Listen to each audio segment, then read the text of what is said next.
Hello friends, నా పేరు Deshpande Mohammed Rizwan. I'm alumni students of university of Hyderabad. 2021-2023 batch నాది. ఏదైతే మన హైదరాబాద్ సెంట్రల్ సిటీలో బుల్డోజర్ జరుగుతుంది, దానికి మనం అల్యూమినై స్టూడెంట్ తీవ్రంగా ఖండిస్తున్నాము. ఎందుకంటే ఆ లిటిగేషన్ జరుగుతుంది, కానీ ఇలాంటి ఒకరోజు వస్తుందని మనం అసలు దీనికి ఎక్స్పెక్ట్ చేయలేదు. ఇలాంటి ఒకరోజు వస్తుందని మేము అసలు ఎక్స్పెక్ట్ చేయలేదు. అది కూడా మన కాంగ్రెస్ గవర్నమెంట్లో. Shame on the Congress government, shame on you. అరే స్టూడెంట్స్ అంతా ప్రొటెస్ట్ చేస్తున్నారు, వాళ్ళకి ఏం కావాలి, వాళ్ళకి ఏం లేదు, అది వదిలేసేయండి. కనీసం అక్కడ జంతువులు, జింకలు, నెమలిలు, చాలా జంతువులు ఉన్నారు.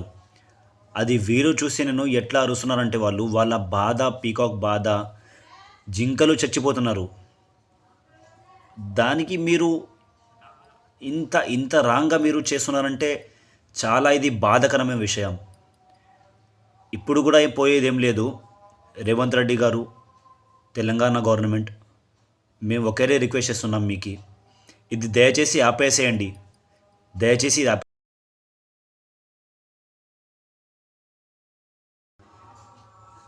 అందులో కూడా స్టూడెంట్ ప్రొటెస్ట్ చేస్తున్నారు. వాళ్ళు డెమోక్రటిక్ వేలో ప్రొటెస్ట్ చేస్తున్నారు. మీరు వాళ్ళకి కొట్టడం ఏమంటండి? ఇది చాలా మీకు కొంచెమైనా సిగ్గనిపిస్తలేదా? మీకు కొంచెమైనా మీ కాడ మానం మర్యాద ఉంటే దయచేసి ఇది ఆపేసేయండి. స్టూడెంట్స్ అండి వాళ్ళు. మనం స్టూడెంట్స్, మనం చదువుకోవడానికి వచ్చినాము, మన ల్యాండ్ని మనం కాపాడుకుంటాము. కానీ మీరు ఎక్కడో మీ తెలంగాణ మన గవర్నమెంట్ ఉంది అని మీరు ఇలాంటి ఆర్డర్ తీసుకొచ్చి మీరు ఇలాంటి పని చేస్తారని అసలు నేను ఎక్స్పెక్ట్ చేయలేదు.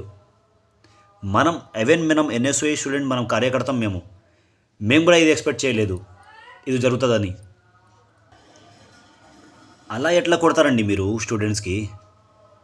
మనం స్టూడెంట్స్ అండి. మనం తీవ్రవాదం కాదని మనం తీవ్రవాదం అయితే అప్పుడు కొట్టండి, అది వేరే అవుతుంది. కానీ స్టూడెంట్స్ మనం చదువుకోవడానికి, మన భూమి మనం కాపాడుకుంటామని మనం ముందుకు వస్తున్నాము. మీరు ఇలాంటి దారుణమైన పని చేస్తారని, ఇలాంటి దారుణంగా మీరు మనతో ట్రీట్ చేస్తారని మనం ఎక్స్పెక్ట్ చేయలేదు. దయచేసి రేవంత్ రెడ్డి గారు, దయచేసి ఇది ఆపేసేయండి ప్లీజ్ అండి. చాలా బాధేస్తుందండి ఈ మాట చెప్తుంటే నాకు.